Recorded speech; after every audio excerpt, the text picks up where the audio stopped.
महात्म्य का सिर्फ अंतिम का 2 लाइन छूट गया था,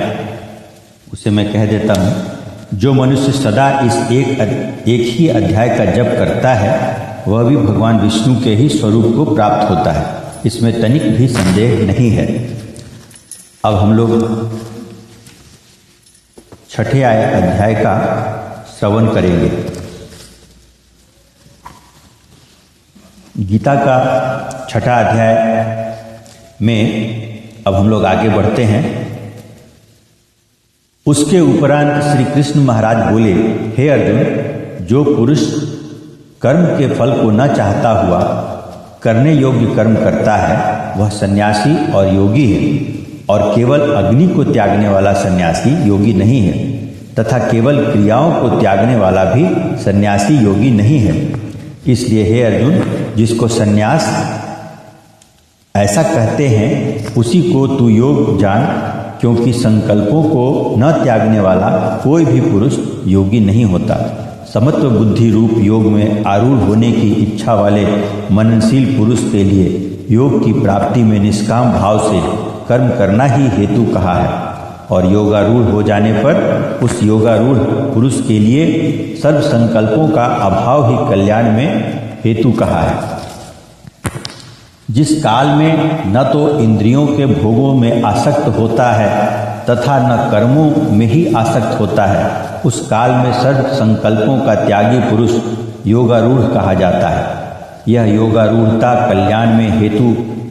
कही है। इसलिए मनुष्य को चाहिए कि अपने द्वारा अपना संसार समुद्र से उद्धार करे और अपनी आत्मा को अधोगति में न पहुँचावे, क्योंकि यह जीवात्मा आप ही तो अपना मित्र है और आप ही अपना शत्रु है, अर्थात और कोई दूसरा शत्रु या मित्र नहीं है। उस जीवात्मा का तो वह आप ही मित्र है कि जिस जीवात्मा द्वारा मन और इंद्रियों सहित शरीर जीता हुआ है, और जिसके द्वारा मन और इंद्रियों सहित शरीर नहीं जीता गया है, उसका वह आप ही शत्रु के सदृश शत्रुता में बरतता है। हे अर्जुन, सर्दी गर्मी और सुख दुख आदि को मैं तथा मान और अपमान में जिसके अंतःकरण की वृत्तियां अच्छी प्रकार शांत हैं अर्थात विकार रहित हैं, ऐसे स्वाधीन आत्मा वाले पुरुष के ज्ञान में सच्चिदानंद घन परमात्मा सम्यक प्रकार से स्थित हैं, अर्थात उसके ज्ञान में परमात्मा के सिवा अन्य कुछ है ही नहीं। ज्ञान विज्ञान से तृप्त है। अंतःकरण जिसका तथा विकार रहित है, जिसकी स्थिति और अच्छी प्रकार जीती हुई है, इंद्रियां जिसकी तथा समान है मिट्टी पत्थर और सुवर्ण जिसके, वह योगी युक्त अर्थात भगवत की प्राप्ति वाला है, ऐसा कहा जाता है। जो पुरुष सुहृदय मित्र वैरी उदासीन मध्यस्थ द्वेषी और बंधुगणों में एक तथा धर्मात्माओं में और पापियों में भी समान भाव वाला है, वह अति श्रेष्ठ है। इसलिए उचित है कि जिनका मन और इंद्रियों सहित शरीर जीता हुआ है, ऐसा वासना रहित और संग्रह रहित योगी अकेला ही एकांत स्थान में स्थित हुआ निरंतर आत्मा को परमेश्वर के ध्यान में लगावे। शुद्ध भूमि में कुशा मृगछाला और वस्त्र है, उपरोपरि उसके ऐसे अपने आसन को न अति ऊंचा और न अति नीचा स्थिर स्थापन करके और उस आसन पर बैठकर तथा मन को एकाग्र करके चित्त और इंद्रियों की क्रिया को वश में किया हुआ अंतःकरण की शुद्धि के लिए योग का अभ्यास करे। उसकी विधि इस प्रकार है कि काया सिर और ग्रीवा को समान और अचल धारण किए हुए दृढ़ होकर अपनी नासिका के अग्र भाव को देखकर तथा दिशाओं को न देखता हुआ और ब्रह्मचर्य के व्रत में स्थित रहता हुआ भय रहित तथा अच्छी प्रकार शांत अंतःकरण वाला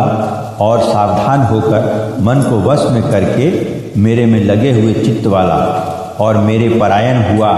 स्थित हो गए। इस प्रकार आत्मा को निरंतर परमेश्वर के स्वरूप में लगाता हुआ स्वाधीन मन वाला योगी मेरे में स्थित रूप परमानंद पराकाष्ठा वाली शांति को प्राप्त होता है। परंतु हे अर्जुन, यह योग न तो बहुत खाने वाले का सिद्ध होता है और न बिल्कुल न खाने वाले का, तथा न अतिशयन करने वाले के और स्वभाव वाले के और न अत्यंत जागने वाले का ही सिद्ध होता है। यह दुखों का नाश करने वाला योग तो यथा योग्य आहार और विहार करने वाले का तथा कर्मों में यथा योग्य चेष्टा करने वाले का और यथा योग्य शयन करने तथा जागने वाले का ही सिद्ध होता है। इस प्रकार योग के अभ्यास से अत्यंत वश में किया हुआ चित्त जिस काल में परमात्मा में ही भली प्रकार स्थित हो जाता है, उस काल में संपूर्ण कामनाओं से स्पृहा रहित हुआ पुरुष योग युक्त ऐसा कहा जाता है। जिस प्रकार वायु रहित स्थान में स्थित दीपक चलायमान नहीं होता है, वैसी ही उपमा परमात्मा के ध्यान में लगे हुए योगी के जीते हुए चित्त की कही गई है। हे अर्जुन, जिस अवस्था में योग के अभ्यास से निरुद्ध हुआ चित्त उपराम हो जाता है और जिस अवस्था में परमेश्वर के ध्यान से शुद्ध हुई सूक्ष्म बुद्धि द्वारा परमात्मा को साक्षात करता हुआ सच्चिदानंद घन परमात्मा में ही संतुष्ट होता है तथा इंद्रियों से अतीत केवल शुद्ध हुई सूक्ष्म बुद्धि द्वारा ग्रहण करने योग्य जो अनंत आनंद है, उसको जिस अवस्था में अनुभव करता है और जिस अवस्था में स्थित हुआ यह योगी भगत्व स्वरूप से नहीं चलायमान होता है और परमेश्वर की प्राप्ति रूप जिस लाभ को प्राप्त होकर उससे अधिक दूसरा कुछ भी लाभ नहीं मानता है और भगवत प्राप्ति रूप जिस अवस्था में स्थित हुआ योगी बड़े भारी दुख से भी चलायमान नहीं होता है, जो दुख स्वरूप संसार के संयोग से रहित है तथा जिसका नाम योग है, उसको जानना चाहिए। वह योग न उकताए हुए चित्त से अर्थात तत्पर हुए चित्त से निश्चय पूर्वक करना कर्तव्य है। इसलिए मनुष्य को चाहिए कि जन्म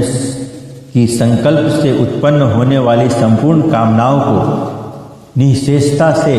अर्थात वासना और आसक्ति सहित त्याग कर और मन के द्वारा इंद्रियों के समुदाय को सब ओर से अच्छी प्रकार वश में करके क्रम क्रम से अभ्यास करता हुआ उपरामता को प्राप्त हुए तथा धैर्य युक्त बुद्धि द्वारा मन को परमात्मा में स्थित करके परमात्मा के सिवा और कुछ भी चिंतन न करे। परंतु जिसका मन वश में नहीं हुआ हो, उसको चाहिए कि यह स्थिर न रहने वाला और चंचल मन जिस कारण से सांसारिक पदार्थों में विचरता है,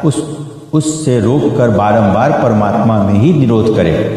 क्योंकि जिसका मन अच्छी प्रकार शांत है और जो पाप से रहित है और जिसका रजोगुण शांत हो गया है, ऐसे इस सच्चिदानंद घन ब्रह्म के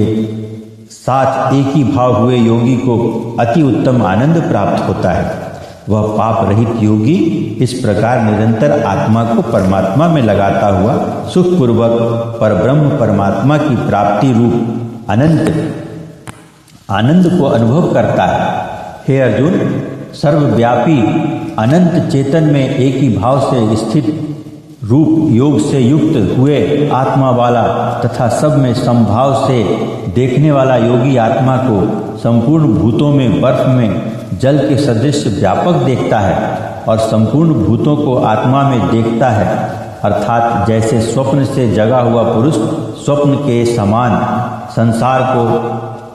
अपने अंतर्गत संकल्प के आधार देखता है, वैसे ही वह पुरुष संपूर्ण भूतों को अपने सर्वव्यापी अनंत चेतन आत्मा के अंतर्गत संकल्प के आधार देखता है। जो पुरुष संपूर्ण भूतों में सबके आत्म रूप मुझ वासुदेव को ही व्यापक देखता है और संपूर्ण भूतों को मुझ वासुदेव के अंतर्गत देखता है, उसके लिए मैं अदृश्य नहीं होता हूँ और वह मेरे लिए अदृश्य नहीं होता है, क्योंकि वह मेरे में एक ही भाव से स्थित है इस प्रकार जो पुरुष एक ही भाव में स्थित हुआ संपूर्ण भूतों में आत्म रूप से स्थित